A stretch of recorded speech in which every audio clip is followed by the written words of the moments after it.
ये बात तो मुझे भी लगता है जो समीर भाई ने कहा कि राहुल गांधी रायबरेली रखेंगे अपने पास, क्योंकि अभी रायबरेली में जो आभार सभा हुई थी जिसमें प्रियंका गांधी और राहुल गांधी गए थे, रायबरेली और अमेठी की ज्वाइंट आभार सभा जो थी, और वहाँ भाषण युवा कार्यकर्ताओं के साथ मीटिंग हुई।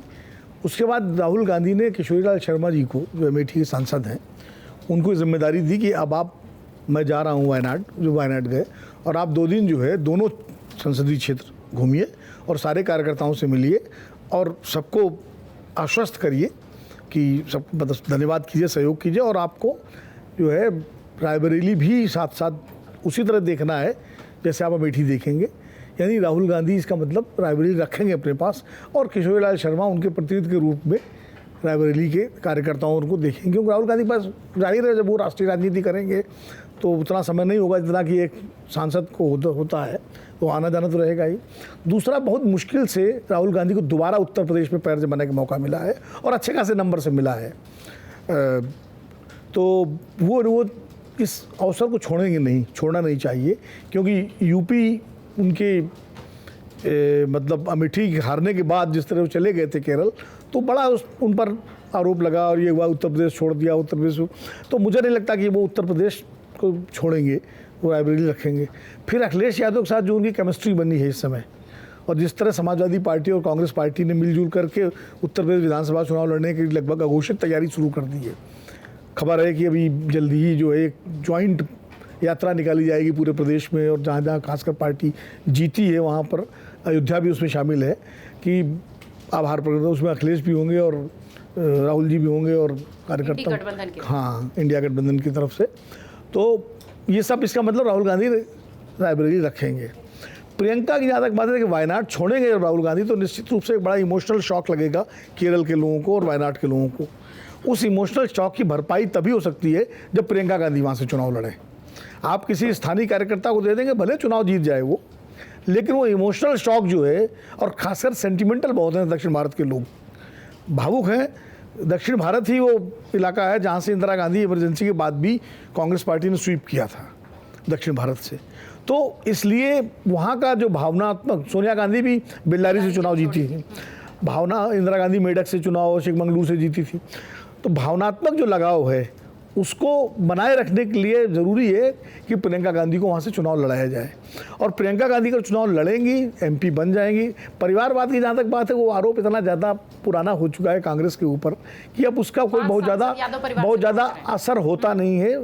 जिसको कांग्रेस को वोट देना है वो इसलिए वोट नहीं छोड़ देगा कि वो कांग्रेस परिवार की पार्टी है, या जिसको नहीं देना है वो कांग्रेस, सोनिया गांधी, राहुल गांधी, प्रियंका गांधी अटैची उठा के देश छोड़ के चले जाएं, तब भी वो कांग्रेस को वोट नहीं देंगे वो लोग, तब कुछ और निकाल देंगे। तो ये तय हो चुका है। और इस देश में मतलब जितनी पार्टियां हैं, बीजेपी और सीपीएम लेफ्ट को छोड़ दीजिए अगर राष्ट्रीय स्तर पर, तो सब परिवार आधारित पार्टियां हैं। सब करने, तो आज अगर अखिलेश यादव संन्यास लेने राजनीति से, तो समाजवादी पार्टी बचेगी क्या? आज अगर तेजस्वी यादव छोड़ दें पॉलिटिक्स, तो क्या आरजेडी बचेगा? या स्टालिन चले जाएं तो क्या डीएमके बचेगी? सारी पार्टियां परिवार के आधार, और लोग देते हैं वोट परिवार के आधार पर। भाई अभी कैबिनेट जो बनी है हमारी, उसमें कितने परिवार के नेता हैं? 12-13 लोग तो ऐसे हैं जो सीधे परिवारों से आए हुए हैं, और जिन चंद्रबाबू नायडू से गठबंधन है वो भी परिवार की राजनीति से आए हैं। खैर ये अलग। तो परिवारवाद का मुद्दा बहुत तेज़ी से चुनाव में बनाया गया, लेकिन उसका कोई बहुत ज़्यादा तो दिखाई नहीं पड़ा। तो वो कोई अब इशू नहीं है कि प्रियंका गांधी अगर लोकसभा में आ जाएंगी तो ये कहा जाएगा एक परिवार के लोग आ गए, राज्यसभा में आ जाएंगे तब भी एक परिवार के लोग रहेंगे। राजनीति में तो आई गई हैं वो, तो देर सवेर तो उनको संसद में आना ही आना है।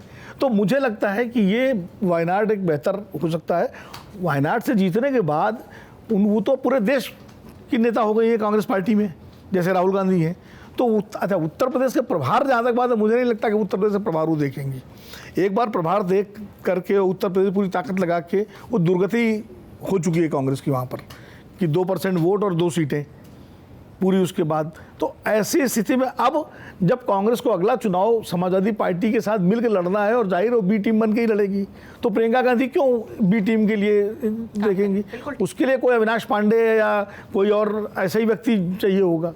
भाई ज़्यादा से ज़्यादा जब गठबंधन होगा, कांग्रेस 6 उसके सांसद हैं, 6 के हिसाब से अगर 40-45 सीटें बनती हैं, 70 सीटें लड़ लेगी 100 लड़ लेगी अगर बहुत ज़्यादा अखिलेश जी उदार हुए, ठीक है ना।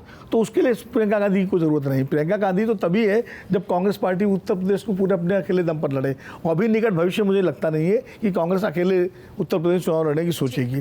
तो इसलिए मुझे लगता है कि राहुल गांधी वायनाड छोड़ेंगे और प्रियंका गांधी वायनाड से चुनाव लड़के यहाँ आएंगी, ताकि वो इमोशनल शॉक वहाँ के लोगों को न लगे। और जो उन्होंने कहा, वायनाड में भी कहा कि मेरे फैसले से आप लोग खुश होंगे, ये उन्होंने वायनाड में भी कहा।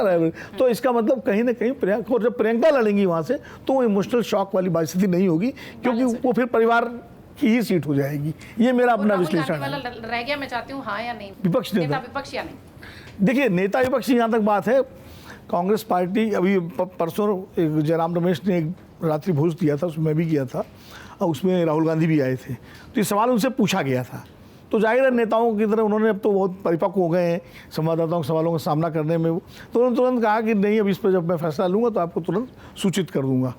मुझे लगता है कि वर्किंग कमेटी ने अगर रेजोल्यूशन पास किया है तो कहीं ना कहीं सोनिया गांधी और राहुल गांधी से की सहमति के बाद ही पास किया है, वरना वर्किंग कमेटी ऐसा काम नहीं करेगी कि वर्किंग कमेटी प्रस्ताव पास करे और राहुल गांधी उसको खारिज कर दें, और वर्किंग कमेटी की एस्थेसी हो और विपक्ष को मौका मिले कि देखिए कि राहुल गांधी के मन में संगठन के प्रति ये सम्मान है कि पूरी पार्टी अगर प्रस्ताव पारित कर रही है उसके बाद अगर आप नहीं मानते हैं, तो मुझे लगता है वो नेता के विपक्ष का पद लेंगे, क्योंकि वर्किंग कमेटी का प्रस्ताव तभी आया है जो एक सहमति के बाद। और खड़गे जी ने कहा भी अगर आप नहीं मानेंगे तो हम डिसिप्लिनरी एक्शन लेंगे आपके खिलाफ। अगर आप ये वीडियो YouTube पर देख रहे हैं तो हमारे चैनल को सब्सक्राइब करें और बेल आइकन को दबाना ना भूलें। अगर आप Facebook पर ये वीडियो देख रहे हैं तो हमारे पेज को लाइक करें।